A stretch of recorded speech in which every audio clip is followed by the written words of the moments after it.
নমস্কাৰ।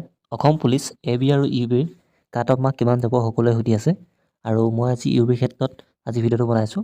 নেক্সট মই এবিৰ ক্ষেত্ৰত বনাম আৰু ইউবিৰ ক্ষেত্ৰত কিমান কাট অফ মাৰ্ক যাব পাৰে, ইউআৰ ক্ষেত্ৰত কিমান যাব পাৰে, OBC ক্ষেত্ৰত কিমান যাব পাৰে, SC ক্ষেত্ৰত কিমান যাব পাৰে, ST হিলছৰ ক্ষেত্ৰত কিমান যাব পাৰে আৰু ST প্লেনছৰ ক্ষেত্ৰত কিমান যাব পাৰে আৰু মেল আৰু ফিমেলৰ ক্ষেত্ৰত কিমান যাব পাৰে, সকলো মই চাই মেলি এটা কাট অফ বনাইছোঁ ইউবিৰ ক্ষেত্ৰত।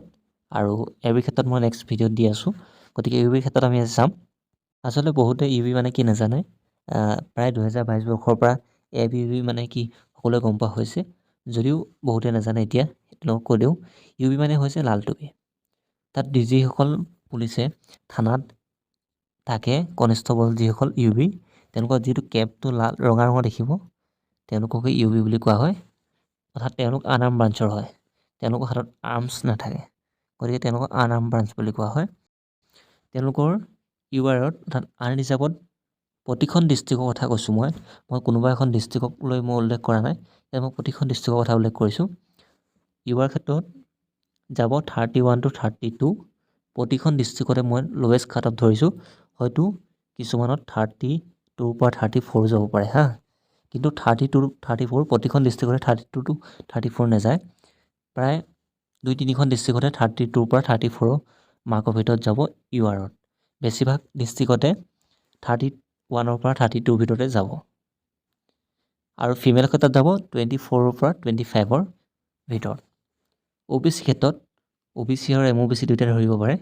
OBC MOBC যিহেতু একেই, OBC ক্ষেত্ৰত যাব 28 পৰা 30। এইটো মই সকলো ডিষ্ট্ৰিক্টৰ কথা কৈছোঁ, এভাৰেজটো ধৰিছোঁ। আৰু কিছুমান ডিষ্ট্ৰিক্টত ইয়াতকৈ বাঢ়িবও পাৰে আৰু কিছুমান ডিষ্ট্ৰিক্টত ইয়াতকৈ কমিব পাৰে। মই নৰ্মেলকৈ ধৰিছোঁ, নৰ্মেলকৈ প্ৰতিখন ডিষ্ট্ৰিক্ট ৱাইজত ইমানটো যাব পাৰে আৰু কিছুমান ডিষ্ট্ৰিক্টত ইয়াতকৈ কম যাব আৰু কিছুমান 2-3খন ডিষ্ট্ৰিক্টত, যেনে বাক্সা হওক, মাজুলী হওক, এইকেইখন ডিষ্ট্ৰিক্টত এই কাট অফকেইটা অকণমান বাঢ়িব, 1-2 পইণ্টত বাঢ়িব। OBC ক্ষেত্ৰত যাব মেলৰ ক্ষেত্ৰত 28 পৰা 30 আৰু ফিমেলৰ ক্ষেত্ৰত যাব 23 পৰা 24। আৰু SC অৰ্থাৎ চিডুৱেল কাষ্টত মেলৰ কাৰণে যাব 25 পৰা 27 আৰু ফিমেলৰ ক্ষেত্ৰত যাব 20 পৰা 22। ST চিডুৱেল টাইপৰ হিলছৰখিনিৰ কাৰণে যাব 23 পৰা 24 মেলৰ ক্ষেত্ৰত আৰু ফিমেলৰ ক্ষেত্ৰত যাব পাৰে 20 পৰা 21। আৰু ST প্লেনৰ অকণমান কাট অফটো বেছি যায়। ST প্লেনৰ 27 পৰা 28 যাব মেলৰ ক্ষেত্ৰত আৰু ফিমেলৰ ক্ষেত্ৰত যাব পাৰে 21 পৰা 23। চাওক, মই যিহেতু কৈছোঁ যে আনআৰ্ম ব্ৰাঞ্চৰ যি ইউবি এই কাট অফকেইটা ক'লোঁ, এই কাট অফকেইটা যে প্ৰতিখন ডিষ্ট্ৰিক্টতে একেই হ'ব তেনে কোনো কথা নাই। কিন্তু মই যিকেইটা কাট অফ দেখুৱালোঁ আপোনালোকক, এই কাট অফকেইটা প্ৰায় নৰ্মেল কাট অফ। প্ৰায়কেইখন ডিষ্ট্ৰিক্টতে এইটো লেভেলতে কাট অফ যাব। অৰ্থাৎ গোটেইকেইখন ডিষ্ট্ৰিক্টৰ ভিতৰত 80% ডিষ্ট্ৰিক্টতে এইকেইটা কাট অফ মাৰ্কৰ ওপৰতে আহিব আপোনালোকৰ ৰিটেনৰ কাৰণে, মানে আপোনালোকৰ এডমিট কাৰ্ড আহিব বা ৰিটেনৰ কাৰণে আপোনালোকে কোৱালিফাই হ'ব।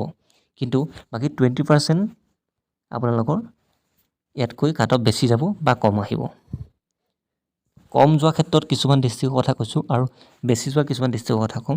বেছি যাব পাৰে বাক্সাখনত অলপ বেছি যাব কাট অফ, মাজুলীত অলপ বেছি যাব, যোৰহাটত বেছি যায়, অলপ শিৱসাগৰত অলপ বেছি যায়। এইকেইখন ডিষ্ট্ৰিক্টত কাট অফ মাৰ্ক অকণমান বেছি যায় বা ইংলিছত ক'বলৈ হ'লে হাই যায়। আৰু দুখনমান ডিষ্ট্ৰিক্টত কাট অফ মাৰ্ক বহুত বেছি কম যায়। চৰাইদেউ এখন সৰু ডিষ্ট্ৰিক্ট আৰু চাউথ চালমাৰা মানকাছাৰ এইখনতো কাট অফ মাৰ্ক কম যায়। ধুবুৰীতো কাট অফ মাৰ্ক অলপ কম যায়। কামৰূপ মেট্ৰ'টো অলপ কাট অফ মাৰ্ক কম যায়। এনেদৰে বহুত ডিষ্ট্ৰিক্ট আছে আৰু কিছুমান ডিষ্ট্ৰিক্ট আছে সেই ডিষ্ট্ৰিক্টখনৰ কাট অফ মাৰ্ক ইয়াতকৈ বেছি যাব। আৰু আপোনালোকক মই এইখিনিতে কৈ যাওঁ, আৰু এইবাৰ কাট অফ মাৰ্ক যোৱাবাৰতকৈ অলপ কমিব, কিন্তু ফিজিকেলত কাট অফ মাৰ্ক থাকিব প্ৰায়। কিন্তু আপোনালোকৰ ৰিটেনৰ যি কোৱালিফাই কৰাৰ পিছত মেইন কাট অফ মাৰ্ক যেতিয়া আপোনালোকৰ ফাইনেল কাট অফ মাৰ্ক আহিব, তেতিয়া কিন্তু আপোনালোকৰ ফাইনেলৰ কাট অফ মাৰ্কত অলপ কম যাব।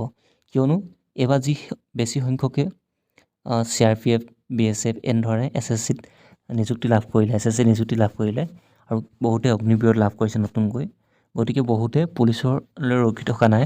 পুলিচত যিহেতু বহুত টাইম আছে, কাৰণ অলপ দিনৰ আগত ফিজিকেল হৈ গৈছে। ৰিটেনৰ কাৰণে বৰ্তমানলৈকে কোনো ধৰণৰ অফিচিয়েল নটিফিকেশ্যন নাই।